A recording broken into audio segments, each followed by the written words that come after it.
Your spirit knows nothing but this body. It feels more strongly attached to this body than you feel attached to your house. So it says, why are these changes coming to it? Why is the body being decayed? You apply different oils and creams to your body to look after yourself. And now that same body is under the ground, under the soil. You wore nice dresses to cover yourself from winter, to protect yourself from winter, and in summer, very nice thin clothes so you can get the air from, and now that same body decays in front of your own eyes. What is it that attracts that body not to decay? Or it doesn't matter, it is the spiritual side of you, which we do not care in this world about. You do not care so much about your spiritual life. The hereafter is longer than this world. This world is only a dunya mazra'atul akhirah. Sorry. This world is only the field where you harvest and you put the seeds in, but you will cut the plant in the hereafter. This world is only to place the seeds in. The fruit will be in the hereafter. So whatever you do, the fruits will be in the hereafter. You plant and the hereafter will give you the fruit. Good or bad. Many times you do good things, so you see the good outcome. And many times evil doing, see evil outcomes in the hereafter. So the spiritual side is very important, in the sense that you are hereafter. And why? Is it just? Is it justice of God that for only 60, 70, 80 years of life or 100 years of life, for eternity you will be in the hellfire, or for eternity you will be in the paradise? They say even for little doings in this world, if I was to pick up a knife, excuse me for this example, but if I was to pick up a knife and poke in my own eye, the act will be only a few seconds, but the loss of the eye will be for the whole life. Likewise in the hereafter, the things that you may do will be only for 70, 80 years, 100 years, but the hereafter, the consequences will be eternal. Why?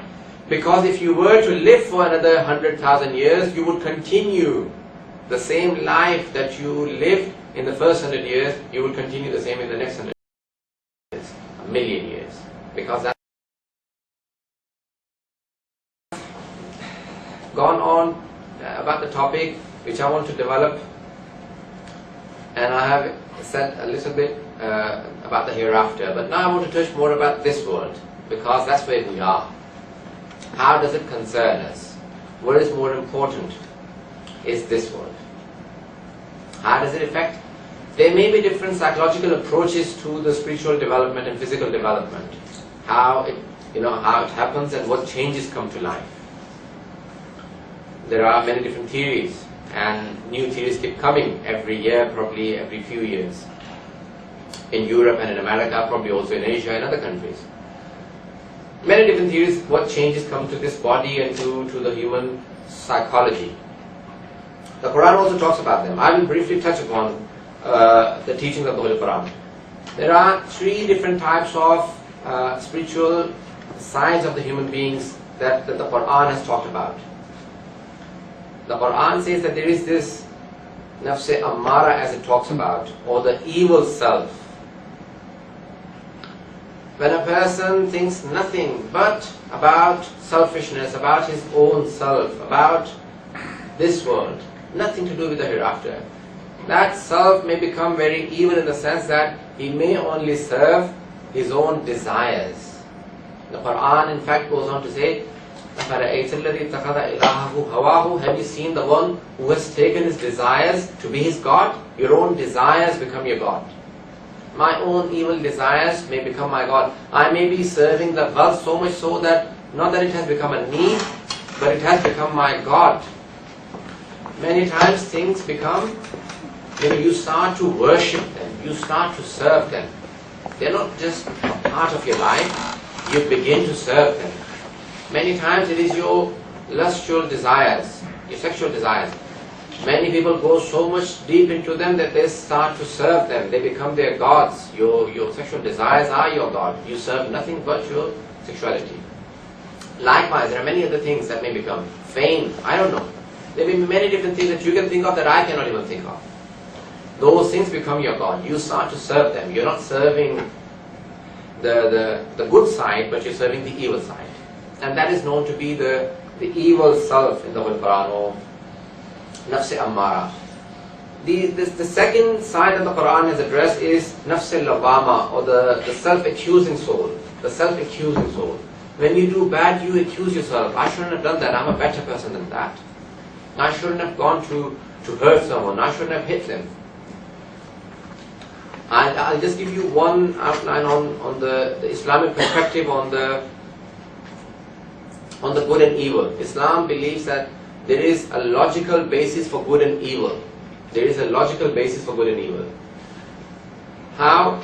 There are certain evils that even if no messenger came from God to tell you that this is evil, your logic still guides you that this is evil. For example, if there was no prophet, there was no teacher, there was no messenger, there was no priest, there was no preacher to tell you that this is evil, your logic still tells you that this is evil. Lying is evil. Injustice or oppression is evil. Murder is evil. Theft, certain things that no one needs to tell you that these are evil. You will still know them. You don't need to follow a religion to know that these are evil things. And that's what you call that there is a logical basis for evil and good. Good and evil. Yes. Even if you did not follow Islam, you will still be held responsible on the Day of Judgment for these evil acts. And there are certain things which are known to be good, even if you did not. For example, telling the truth. For example, justice, helping others, many things. There's a whole list. I do not wish to go into that. But that's, even if you are not following a religion, your self-accusing self or soul would tell you that this is evil. There are many stories in Islam that say what should be condemned is selfishness. What happens is that many times people who are like myself, who become religious, they become religious and they say that I want to go to the paradise or heaven. And they are not serving God many times. They are serving that inner self again, that I want to become better and I want to do good for the hereafter. That is regarded as selfishness. Life is not to be lived for oneself. Life is to be lived for others. When Noah's Ark is famous, or most of the religions believe in Noah, like the Jews, Christians, Muslims, everyone. When he asked God, why have you punished all the people from my nation? God said, well, the ones who did evil for their evil doing, and the ones who were doing good because they only cared about themselves. When they looked at someone doing evil, they said, only he will be punished for it. I will not be punished for his deeds, so I should continue with my own good life.